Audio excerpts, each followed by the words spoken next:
look like without makeup? Makeup makes you look like a woman, otherwise you look like a man, you know? It's true, I'll prove it. If I asked you to draw a smiley face, and I was like, now make it a girl, you wouldn't just like scribble like a pussy underneath. Like, who even knows how to draw that? You wouldn't make it like holding less money. You would just draw eyelashes on it. You'd put makeup on it.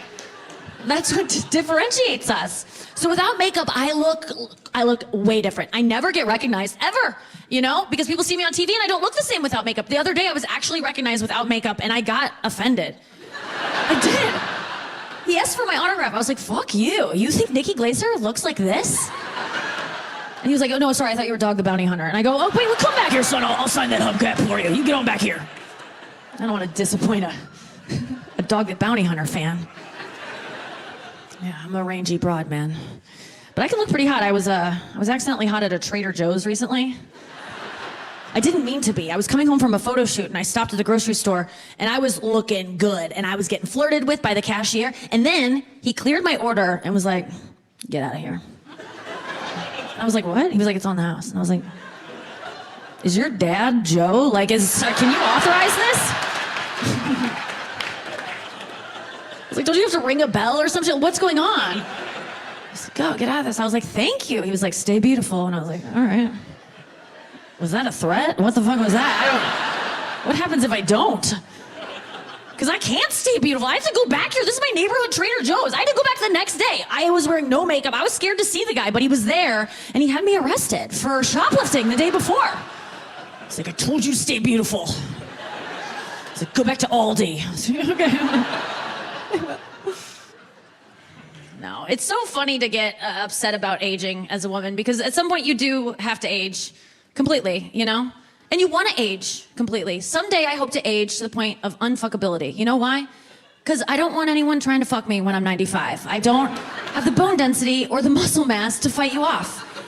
It's a survival tool that I'd be revolting to you. There should be hot 95-year-olds. Hot 95 is a radio station, not a person, okay? So you should be so gross at some point. That means that someday I'm gonna be 0% fuckable. That means I'm a dying battery of hotness, okay? And I can plug myself into little portable chargers here and there, but eventually it's gonna go completely. And what a great day that will be. But until then, I'm fighting it. And that's the paradox of being a woman. You're trying to stay beautiful for so long. You try to stay fuckable, but at some point you just have to let go. And that day is usually the day that you cut your hair above your earlobes. I think that's the day you go, bye-bye fuckability. I don't care anymore if men want to stick their dick in me. It's exhausting and I'm tired. I love that day. Fuck yeah. I love older women with funky haircuts. They commit to getting attention in other ways. No one wants to fuck them, but they get chunky earrings. They're like, this is my personality. This one's a bumblebee. And this is a watermelon slice. And I have fun, crazy glasses. And here's a big flowery brooch on my saggy tit. And they're like, look here and here, there's life. Because down there, nothing. So up here, I'm not fuckable, but you could pollinate me. Like, let's go. But I don't think I'll be able to give in as soon as most people can. It's gotta be nice to just give up, but I work in Hollywood, so I gotta hold on. Hollywood's not very kind to older women, you know. Sex sells. If you're sagging, they're gagging. That's what my agent texts me every day, and I go, I know. I do everything I can to stay young looking. I really do. I do Botox, I do filler. Sometimes I do too much filler, and I look like the guy from the Saw movies who gives the challenges.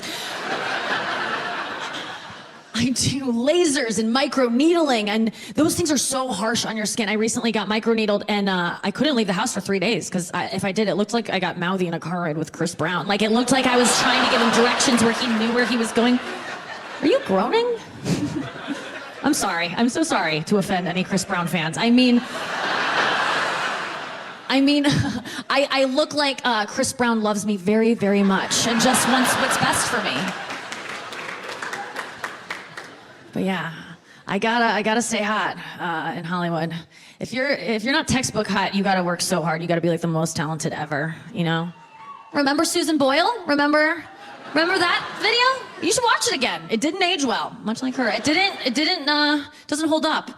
This woman walks out on stage, if you don't remember, and she has the audacity to go on a talent competition at the age of 47. She's just an old woman on a talent show, and the audience can't fucking handle it. They're freaking out, just like, what is this? They're jeering, they're booing, they're hissing, they're like puking in the aisles, like, bleh! They're like, go back to your shoe! They're just horrified by her. Like, what is her talent? Feeding pigeons is disgusting. She can't even talk. They're so mad. And then she finally gets to sing, right? Simon Cowell's just like crosses his arms over his fucking tits and he's just like, all right, what do you got? And she of course sings and it's like, I dreamed a dream of time gone by. And it's like,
God, she should live. Like, we should keep her. Let's not stone her to death. That was gonna be fun, doing a public stoning. But she has value now. Before she didn't. But maybe I can tolerate her disgusting head now that her voice sounds so good. What the fuck, you know? But it's hard to not be conventionally hot. It just is. It's a harder life, and that's why it makes sense to try to stay hot. It's not a vapid pursuit. You know, if you're not conventionally hot, you got to work harder. I mean, look at short men. You know, if you can find them, the closest one may be in front of you. I have a short boyfriend, so I know. You know, I had to go short because I wanted a hot guy. I wanted a good face. So if you want a good face, you got to take some hits. You know, it's my secret. If you want a 10 in the face, you got to go 5'7" in the height. That's just the way it goes. I could never get my boyfriend's face on a taller model. There's no way.